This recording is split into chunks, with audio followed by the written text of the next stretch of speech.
Olha, desde que o mundo é mundo, a gente se faz as mesmas perguntas, aquelas bem fundamentais. E se uma parte das respostas estivesse bem ali, escondida nas grandes tradições espirituais? Pois é, hoje a gente vai mergulhar fundo num tema que acompanha todo mundo, essa busca por um sentido para tudo.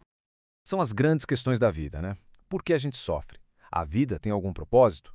O que acontece depois que a gente morre? São perguntas que em algum momento todo mundo já parou para pensar.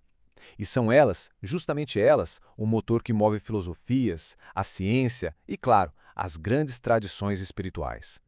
Então, o que a gente vai fazer aqui é explorar alguns dos, digamos, mapas que diferentes culturas criaram para tentar navegar por esses mistérios todos.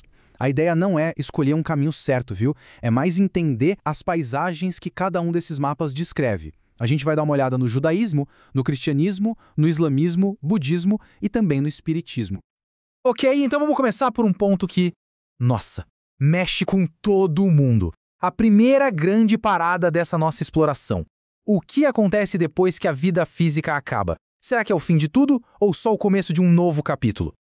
De um jeito bem geral, a gente pode pensar em duas grandes ideias sobre isso. De um lado, tem uma visão que é mais cíclica, sabe? A vida seria uma jornada longa de aprendizado com várias e várias existências. Essa é a base de tradições como o budismo e o espiritismo. Já do outro lado, a gente tem uma visão mais linear. Uma vida só aqui na Terra, bem preciosa, que é seguida de um julgamento e de um destino eterno. Essa é a base das religiões abraâmicas, como o judaísmo, o cristianismo e o islamismo. Agora, olha que detalhe fascinante. No budismo, a ideia de renascimento é um pouco diferente. Não se fala de uma alma que não muda, tipo uma pecinha que só troca de corpo. A analogia que eles usam é ótima. É como a chama de uma vela passando para outra. A chama continua, mas não é exatamente a mesma chama. O que segue em frente é a consciência, com todas as suas marcas e tendências. E o que a impulsiona é o famoso karma. E aqui a gente vê a base da ressurreição no cristianismo. A promessa, nesse caso, não é de voltar para cá, para este mundo, em outro corpo. É a de um despertar para uma nova forma de existir, num plano divino. Essa crença na ressurreição final, tanto do corpo quanto da alma, é um pilar não só do cristianismo, mas das fés abraâmicas em geral. É a afirmação de que a morte não é o ponto final. A visão espírita, por sua vez, detalha a reencarnação de um jeito bem didático quase. Não seria algo aleatório, entende? Segundo essa doutrina, primeiro existe um reconhecimento lá no mundo espiritual da necessidade de aprender. Depois, um planejamento bem cuidadoso e aí sim, a volta para a sala de aula que é a vida na Terra para aplicar as lições e, claro, acertar as contas. É um ciclo que seria totalmente consciente, focado no aprimoramento. Ok, mas se a vida é uma continuação, o que define as circunstâncias dessa continuação? Bom, isso leva a gente direto para a ideia de uma espécie de justiça cósmica, uma lei universal de ação e reação que, olha só, está presente em todas as tradições, mesmo que com nomes e jeitos de funcionar um pouco diferentes. Aqui, a gente consegue ver como essa justiça funciona em cada sistema. O karma, no budismo, tem tudo a ver com responsabilidade pessoal. As consequências das ações são naturais, impessoais. Já nas fés abraâmicas, a justiça está mais ligada à obediência às leis de Deus e tudo culmina num dia do juízo, onde a graça divina pode ter um papel. E na lei de causa e efeito do espiritismo, o foco total é na reparação e no aprendizado constante. Essa perspectiva do espiritismo, como a gente vê na citação, leva a ideia de consequência para outro nível. A tal correção não fica esperando uma próxima vida na Terra. Ela aconteceria aqui e agora, e também lá no mundo espiritual. A lei seria, então, universal, valendo em todas as dimensões.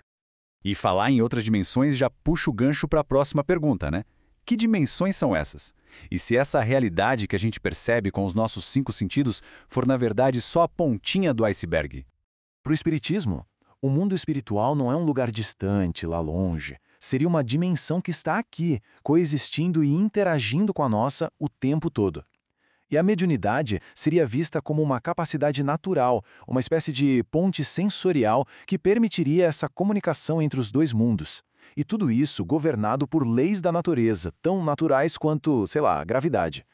Mas essa ideia de um universo cheio de vida que a gente não vê não é exclusiva do espiritismo de jeito nenhum. Ela é central também nas fés abraâmicas. O judaísmo, o cristianismo e o islamismo descrevem um mundo cheio de anjos que servem a Deus e também de outras entidades espirituais, como demônios ou os jinn. A comunicação com esse mundo, nesse caso, aconteceria através de profetas, de mensageiros divinos e sempre sob a autoridade de Deus. E olha que interessante, a psicologia traz uma analogia muito poderosa para isso. A ideia de um mundo invisível não precisa ser só espiritual. O Carl Jung, por exemplo, usou aquela famosa metáfora do iceberg para falar da nossa mente. O que a gente conhece sobre nós mesmos, o consciente, seria só aquela pontinha que fica fora d'água. A parte gigante, submersa, é o inconsciente, e é ele que comanda boa parte do que a gente faz e sente. Bem, com tudo isso que a gente viu, chegamos na pergunta que talvez seja a mais difícil de todas. Se existe uma ordem, uma justiça, um propósito em tudo, então por que existe o sofrimento? Essa pergunta está no coração da experiência de ser humano, né? E as tradições espirituais, elas não negam a dor, mas elas tentam encontrar um sentido para ela. A proposta é que o sofrimento talvez não seja um erro no sistema, e sim uma parte fundamental dele. Nessa linha de pensamento, a gente vê a dor sendo aceita não como um castigo cego, mas como uma consequência direta de ações do passado. É a ideia de assumir a responsabilidade, o que poderia transformar o sofrimento que parece uma tragédia sem sentido em um passo necessário na jornada de reajuste do espírito. É a ideia da dor como um agente de transformação. Pensa numa forja, onde o fogo purifica o metal. As provações da vida teriam essa função: queimar as impurezas da alma, como o orgulho e o ego, seja para queimar um karma negativo, como no budismo, ou como um teste de fé, tipo a história de Jó, que é importante no judaísmo, no cristianismo e no islamismo. O sofrimento é visto como algo que nos molda, que nos fortalece. Já no pensamento cristão, o sofrimento ganha uma dimensão de comunhão. A ideia é que, ao enfrentar a dor com fé, a pessoa não estaria sozinha, estaria de alguma forma compartilhando da cruz de Cristo. Isso pode transformar a dor num ato de solidariedade espiritual, um jeito de se conectar mais profundamente com o divino, um caminho para a redenção. Então, quando a gente junta todas essas peças, o que a gente começa a ver não é um monte de respostas que brigam entre si, mas sim um grande mosaico. Uma tapeçaria de significados, sabe? E o mais incrível é que ela é tecida com fios em comum, que passam por várias culturas e vários tempos. Pensa bem, apesar das diferenças nos detalhes, um fala em renascimento, o outro em ressurreição, os objetivos são muito parecidos. Todas essas tradições oferecem um guia moral, um sentido para a vida, uma esperança para o que vem depois e, principalmente, a ideia de que cada um é responsável pela sua própria jornada de evolução espiritual. No fim das contas, todas essas tradições são como mapas diferentes para um mesmo território desconhecido, que é a existência. E é importante lembrar, nenhum mapa é o território. Então a questão que fica não é qual mapa é o certo ou o verdadeiro, mas sim qual deles conversa melhor com a gente, qual deles nos dá as melhores ferramentas para navegar pelos altos e baixos da nossa própria vida. A reflexão final, no fundo, é sempre pessoal.